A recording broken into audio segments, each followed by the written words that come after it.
सोचो एक तुम अनजान कमरे में बंद हो और अचानक से टाइमर शुरू हो जाए और टाइम खत्म होने पर क्या होगा ये तो कहानी के आखिर में ही पता चलेगा। कहानी की शुरुआत होती है अमेरिका के सड़कों पर, जहां रास्ते के हर पेड़ पर एक लड़की के गुम होने के पोस्टर लगे हुए थे। एडगर नाम का एक आदमी अपने ट्रक में च्युइंगम खाता हुआ वहां से गुजर रहा था, जिसने इन पोस्टर्स पर ध्यान तक नहीं दिया। उसके हाथ पर थोड़ी सी चोट लगी हुई थी। कुछ देर बाद वो शहर के बाहर सुनसान जगह पर पहुंचा और उसने ट्रंक से बंदूक, रस्सी और कुछ फोन्स बाहर निकाले। कुछ देर बाद नेल नाम की एक लड़की बंद कमरे में उठी और उसे कोई अंदाजा नहीं था कि वो यहाँ पर कैसे पहुंची। वो पूरा कमरा एकदम खाली था और कमरे में एक कीड़ा, एक घड़ी, एक स्पीकर था और एक बड़े से पैनल पर 9 लिखा हुआ था और यही नंबर उसके शर्ट पर लिखा हुआ था। और कांपते हुए पैरों से वो दरवाजे तक पहुंची, लेकिन वो जितना मर्जी उसे खींचे या धक्का मारे वो दरवाजा वहीं का वहीं जमा हुआ था। उसने मदद के लिए आवाजें भी लगाई, लेकिन कोई फायदा नहीं हुआ। उसी पल घड़ी अपने आप चल पड़ी और तभी नेल का ध्यान एक लाल रस्सी पर गया और रस्सी के नीचे अचानक अपना फोन मिल गया, लेकिन वो किसी को कॉल ही नहीं कर पा रही थी क्योंकि उसमें सिम ही नहीं था। फिर उसने रस्सी के सहारे बाहर निकलने के बारे में सोचा। थोड़ी देर बाद उसकी नज़र जमीन पर लगे एक धब्बे पर पड़ी जो खून का लग रहा था। उसने ऊपर देखा कि छत पर एक जगह कांच लगा हुआ था। उसने कूद कूद कर उस तक पहुंचने की बहुत कोशिश की, लेकिन वो पहुंच नहीं पाई। फिर नेल ने घबराकर इधर उधर चक्कर काटना शुरू कर दिया। वो इस कमरे में कर क्या रही थी उसके समझ में बिल्कुल परे था। अचानक एक अलार्म बजने लगा और पूरे कमरे की रोशनी हरी हो गई। नेल जमीन पर बैठ गई और उसे लगा कि जरूर कुछ न कुछ बुरा होने वाला है, लेकिन रोशनी कुछ ही पलों में बंद हो गई। फिर नेल ने अपना फोन फिर से बाहर निकाला और देखा कि सारे नंबर्स डिलीट कर दिए गए हैं। फोन में कुछ समुद्र की तस्वीरें थी जिसे उसे गाना याद आ गया। उसमें डॉन नाम की एक लड़की की तस्वीर थी जिसे देखकर नेल बेहद खुश हो गई। वो सोचने लगी कि आखिर डॉन उसे छोड़कर क्यों चली गई। फिर उसके बाद नेल ने अपने जूता ऊपर कांच पर फेंका ताकि किसी का तो ध्यान उस पर जाए, लेकिन ये पैतरावी फेल हो गया। हताश होकर वो गुस्से में अपने फोन दीवार पर दे मारा, लेकिन वो फोन 9 नंबर के पैनल में फंस गया और एक खूबसूरत सा गाना बजने लगा। नेल ने देखा कि वहाँ एक छेद हो चुका है। उसने जल्दी से जोर लगाकर उस छेद को बड़ा कर दिया ताकि वो वहाँ से भाग सके, लेकिन उसके पीछे तो बस दीवार ही मिली। उधर घड़ी में 15 मिनट पूरे हो गए और उससे कुछ आवाजें आने लगी और कमरे की सारी लाइट्स बंद हो गई और अब बाहर से कुछ दरवाजे और खिड़कियां खोलने और बंद करने की आवाजें आ रही थी। फिर डर के मारे नील ने अपनी आंखों को बंद किया और वो समुंदर वाला गाना गाकर खुद को शांत किया। कुछ ही पलों में लाइट्स ऑन हो गई, लेकिन जब नील ने अपनी आंखें खोली तो उसने देखा कि दरवाजे के ताले अब नहीं थे। अब वो दरवाजे को खोल सकती है, लेकिन इस बार भी दरवाजे के पीछे बेचारी को दीवार ही मिली। उसी वक्त घड़ी में 45 मिनट्स का समय उल्टा चलने लगा। नील ने गुस्से में चिल्लाना शुरू कर दिया और फिर से वो कमरा हरी रोशनी से भर गया। अचानक उसे एक आदमी की आवाज सुनाई दी जो दरवाजे के पीछे की दीवार में बनी एक जाली से आ रही थी। नेल भाग कर उसके पास जाकर बात करने लगी। उस आदमी का नाम ट्रेविस है जो उसी की तरह एक कमरे में कैद है, बस उसका नंबर 9 की जगह 6 था।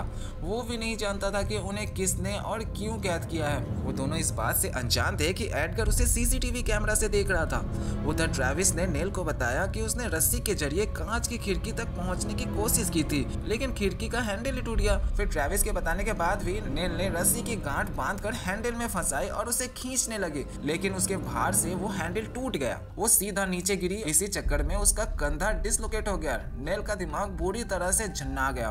फिर ट्रेविस की आवाज सुनकर वो थोड़ा सा होश में आया। थोड़ी देर के लिए उसके कानों में तेज आवाज बजती रही और उसे अजीबोगरीब चीजें भी दिखाई दे रही थी। उसके सर में तेज दर्द था, लेकिन ट्रेविस ने कहा कि उसने जल्द से जल्द अपने कंधे को ठीक करना होगा, नहीं तो थोड़ी देर बाद दर्द बर्दाश्त के बाहर हो जाएगा। फिर नेल ने खड़े होकर जोर जोर से अपने कंधे को आगे पीछे दीवार पर मारा ताकि वो अपने सही जगह पर सेट हो जाए। इसके बाद उसने ट्रेविस से थोड़ी बातें करके अपना मन बहलाया और फोन में वही गाना चला दिया जो ट्रेविस को भी बहुत पसंद आया। अचानक उसके कानों में फिर से तेज आवाजें बजने लगी और उसे फिर से कुछ दिखाई भी दिया। उसने देखा कि एक आदमी उसका हाथ पकड़ने की कोशिश कर रहा है और नेल ने उसी के पेन से उसके हाथ पर वार कर दिया। उधर ट्रेविस पूछने लगा कि उन्होंने ऐसा क्या किया है जो यहाँ पर कैद है। उसे तो ये भी शक था कि कहीं भगवान ने तो उन्हें यहाँ नहीं भेजा है। इसी बीच ट्रेविस की चिल्लाने की आवाज आई। वो किसी आदमी से कह रहा था कि वो उससे दूर रहे। फिर नेल के कमरे की रोशनी भी हरी हो गई और ट्रैविस की हालत के बारे में सोचकर नेल को फिर से दौरा पड़ने लगा। उसने वो समुद्र वाला गाना गाकर एक बार फिर से खुद को शांत किया। जब रोशनी वापस आई तो नेल ने ट्रैविस से बात की। उसने बताया कि एक आदमी उसके कमरे में आकर उसे ठीक करने आया था और उसके सर में भी तेज दर्द हो रहा था। हरी रोशनी बार बार कमरे में आती जाती रही और अब नेल ने फैसला किया कि अब वो यहाँ से बाहर निकलने का रास्ता जरूर निकालेगी। उसने कमरे की तलाशी ली तो उसे एक तार मिली जिसका उसे कोई फायदा नहीं हुआ। फिर उसने देखा कि उसकी बाजू में कुछ लगाया गया था और उधर से ट्रैविस ने बताया कि उसकी टांग पर भी एक ऐसा ही कुछ है। उधर घड़ी का समय कम होता जा रहा था, इसलिए नेल ने खिड़की के टूटे हुए हैंडल से जाली के पेच खोलने की तरकीब लगाई। उसका प्लान काम कर गया और जाली खुल गई। उसे देखकर ट्रैविस भी अपनी जाली खोलने लगा और नेल ने पैनल के पीछे मिली तार उठा ली और तार खींचकर उसके हाथ में एक खुफिया कैमरा लगा तो उसने ट्रैविस को दिखाया। इसके बाद नेल ने तार ही काट डाली। इसकी वजह से अब एडगर नेल के कमरे में कुछ नहीं देख सकता था। नेल जाली के रास्ते से ट्रैविस तक पहुंचने की कोशिश करने लगी, लेकिन वहां जगह बहुत कम थी। बीच में एक हरी रोशनी की लाइन थी जिसे छूते ही कमरे की रोशनी पीली हो गई और एक जोरदार अलार्म बजने लगा, जिससे नेल के कानों में दर्द शुरू हो गया। वो जल्दी से अपने कमरे में वापस आ गई, लेकिन रास्ते में उसके कंधे पर फिर से चोट लग गई। इसी चक्कर में उसे फिर से कुछ दिखाई देने लगा। इस बार उसने देखा उसके हाथ खून से सने थे। इस खतरनाक लम्हे के बाद नेल ने ट्रैविस को अपनी जाली तोड़ते रहने को कहा और खुद अपना कंधा ठीक करने में लग गई। अभी उसकी नज़र अपने बाजू पर गई जिस पर खून बह रहा था। उसने हल्का सा अपना मांस को हटा के देखा तो उसके बाजू में एक माइक्रो चिप फिट की गई थी। फिर नेल ने ट्रैविस की ओर देखा जो अभी तक अपनी जाली नहीं खोल पाया था। अब घड़ी में सिर्फ 1 ही मिनट बचा हुआ था और अचानक से वो लाल हो गई। नेल ने ट्रैविस को जल्दी से जाली को खोलने को कहा। फिर ट्रैविस ने पूरा जोर लगाकर ऐन मौके पर जाली खोल दी। समय खत्म होते ही लाइट्स और दरवाजे फिर से बंद हो गए।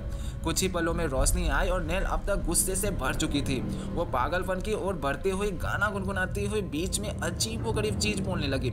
अचानक दरवाजे में एक छोटी सी जगह खुल गई और बाहर से तेज लाल रोशनी आने लगी। नेल ने बड़े ध्यान से हाथ बाहर निकाला और उसके हाथ में एक बंदूक आ गई और तभी वो रोशनी हरी हो गई और पूरे कमरे में अजीब सी गैस भर गई। उसकी आवाज से रोशनी बदल गई और नील को समझ आया कि आवाज से रोशनी बदल बदल कर उसे लाल रोशनी तक पहुंचना होगा। उसने ऊपर लगे कांच पर गोली दाग दी जिससे लाइट्स का रंग लाल हो गया। उधर एडगर उसे एक नए कैमरे से अब भी देख रहा था। नेल ने रस्सी उठाई और ऊपर फंसा दी जिससे अब वो बाहर निकल सकती है, लेकिन ऊपर पहुंचकर भी कोई फायदा नहीं हुआ। ऊपर छत नहीं बल्कि एक कमरा था जिसमें एक स्क्रीन थी जो चांद सितारे दिखा रही थी। अब वहां लिखा हुआ था कि द एंड। अब उसने ऊपर से ट्रैविस के कमरे में झांका। उसके कमरे में भी गैस भर दी गई थी, लेकिन वो नेल जितना हिम्मत वाला नहीं था। अब एडगर नेल से मिलने आ रहा था। नेल भाग कर दीवार के पीछे छिप गई और एडगर की नजरों से छिपकर बाहर निकल गई। छुपती छुपाती वो उसके ऑफिस तक पहुंच गई। ये किसी कंपनी की बिल्डिंग लग रही थी और ताज्जुब की बात यह थी कि दिन का समय था, लेकिन बिल्डिंग के अंदर कोई भी नहीं था। नेल एक कमरे में पहुंची जहां पर ट्रैविस की ऐड बार बार चल रही थी। ये दरअसल रोबोट्स की ऐड है जो इतने असली लगते हैं कि कोई इंसान इनमें फर्क ही नहीं कर सकता। नेल ने गुस्से में आकर बंदूक से टीवी ही तोड़ डाली। फिर एक जगह उसे ट्रोम की बड़ी सी फोटो दिखाई दी जो कि इस रोबोटिक कंपनी की मालकिन है। और तभी एक गाइड नेल के पास आया जो कि अपने क्लाइंट्स को सब समझा रहा था। वे सब नेल को नज़रअंदाज करके आगे बढ़ गए। इससे पहले कि नेल को कुछ समझ आता ये सब क्या हुआ था, एडगर ने उसे ढूंढ लिया। अब नेल को झलक दिखाई दी कि उसके चेहरे से कवर हटाने वाला एडगर ही था। इसी आदमी को नेल ने पेन से मारा था और डर के मारे नेल ने एडगर पर बंदूक तान दी, लेकिन एडगर ने अपने टैबलेट पर एक बटन दबाया और उसे ऑफ कर दिया। अब जाकर हमें पता चलता है कि नेल असल में इस कंपनी की एक रोबोट है और उसका मॉडल नंबर है 9। बाद में जब नेल की आंख खुली तो वो एक उसी समुद्र किनारे बैठी थी। जल्द ही एडगर भी वहां आ गया। नेल ने उस पर वार किया था, इसीलिए उसे कुर्सी से बांध कर रखा हुआ था। ये समुद्र नेल के दिमाग के हिसाब से ही बनाया गया था और एडगर ने उसे कैद के बारे में सवाल पूछने शुरू किए। उन्हें कैद में इसलिए रखा गया था ताकि उनके अंदर के इंसानी जज्बातों को परखा जा सके।